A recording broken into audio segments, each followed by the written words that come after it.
ఇవన్నీ నీ కలలోకి వచ్చి భయపడుతున్నావు. లేదు లేదు, సుజాత ఖచ్చితంగా దయ్యమైంది. అయినా సుజాతను కాలువలోకి తోసినందుకు నాకేం గిల్టీగా లేదు, హ్యాపీగానే ఉన్నాను. అలా హ్యాపీగా ఉన్నా అని భ్రమలో బ్రతుకుతున్నావు.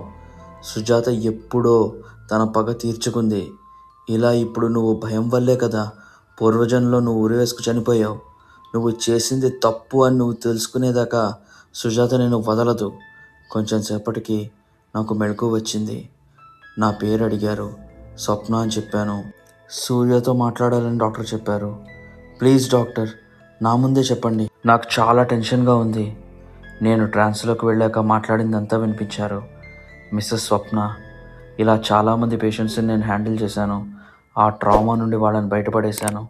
మీరు ఫాస్ట్గా రికవర్ అవుతారు అండ్ మీ ట్రీట్మెంట్ ఇంకా ఫైనల్ స్టేజ్కి వచ్చేసాం. డే ఆఫ్టర్ టుమారో సెషన్కి రండి. Next part coming tomorrow.